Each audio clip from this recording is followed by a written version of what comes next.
Assalamualaikum warahmatullahi wabarakatuh, Ustaz. Waalaikumsalam warahmatullahi wabarakatuh. Ustadz izin bertanya, saya pernah mendengar kajian mengenai bolehnya mengkodok sholat sunnah qobliyah subuh, Ustaz. Itu bagaimana tata aturan dalam pandangan syariat, Ustaz? Apakah itu dilakukan terus-menerus atau beberapa kali aja, Ustaz?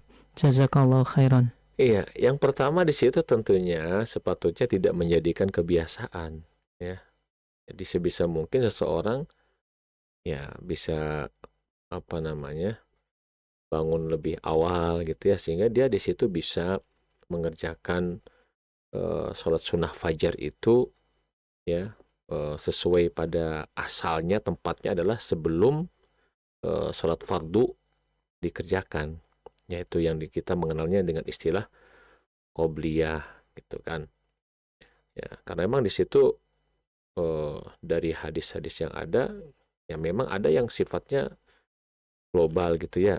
Misalnya hadis Aisyah radhiyallahu anha yang menyebutkan bahwa Nabi SAW pernah bersabda ya, bahwa sunnat al-fajri atau rakaat al-fajri ya khairun minad dunya wa fiha atau kama qala sallallahu. Jadi dua rakaat fajar ya, sunnah fajar itu lebih baik daripada dunia dan seisinya.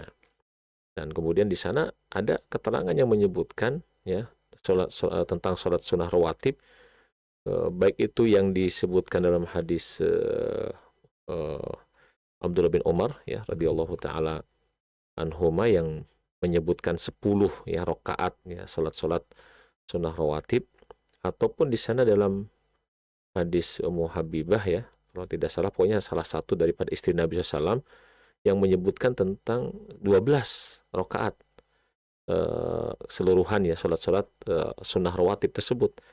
Dan di situ masing-masingnya menyebutkan ya rakaatani ya qoblal fajri ya. Itu jadi dua rakaat sebelum fajar. Jadi maksudnya di situ dua rakaat sunnah ya rawatib itu sebelum salat fardu ya, salat fardunya, salat wajibnya ya gitu.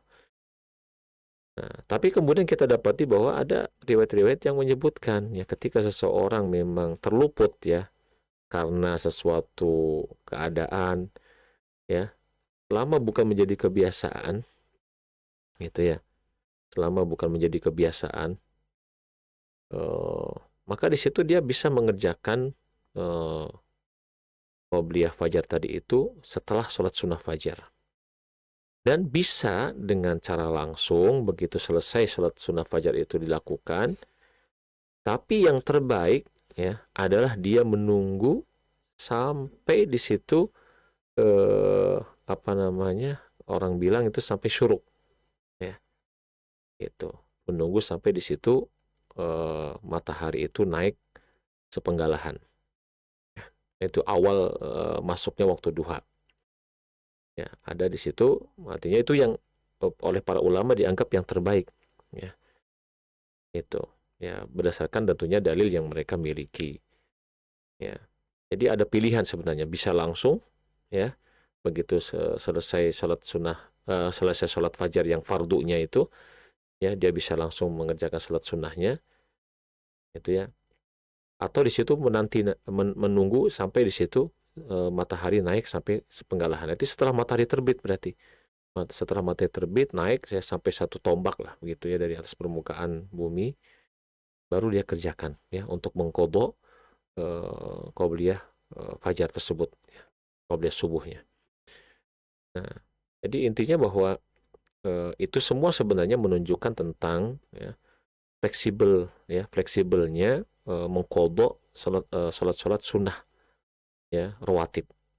Bahkan Nabi SAW di situ suatu saat ya pernah yakni mengkodok ba'diyah duhur itu setelah asar, setelah sholat asar. Tapi itu kan cuma sesekali ya. Jadi yang menunjukkan bahwa itu boleh ya dilakukan di saat memang bisa jadi karena lupa ya. Sebab seseorang ketika dia sudah punya kebiasaan mengerjakan satu amal, itu kadang dia merasa rugi kalau dia tidak kerjakan, ya kan?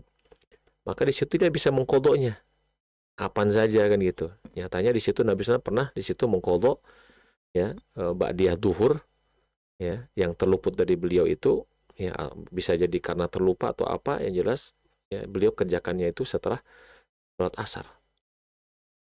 Ya kan, padahal setelah sholat asar kan nggak ada ba'diyah kan gitu.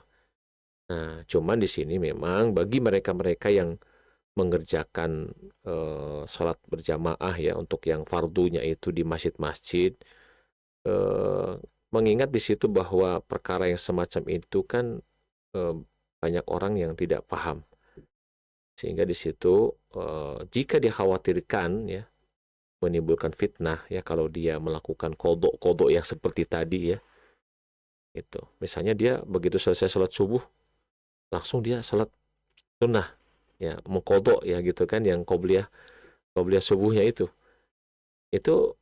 bisa jadi akan timbul fitnah ya bagi orang-orang lain ya gitu, bagi manusia lah gitu yang ada di saat itu, sehingga nanti akan punya prasangka-prasangka yang buruk ya terhadap kita. Jadi sebaiknya gimana? Sebaiknya kalau bisa ya pulang aja ke rumah untuk mengerjakannya di rumah ya, itu mengerjakannya di rumah, karena memang pada asalnya sholat sunnah itu yang terbaik dikerjakan di rumah ya, karena memang kebanyakan yang dilakukan oleh Nabi SAW untuk sholat sunnah tersebut di rumah beliau ya, di rumah gitu ya. Kadang-kadang memang beliau kerjakan di masjid atau kadang-kadang. Nah, wallahu a'lam bishawab.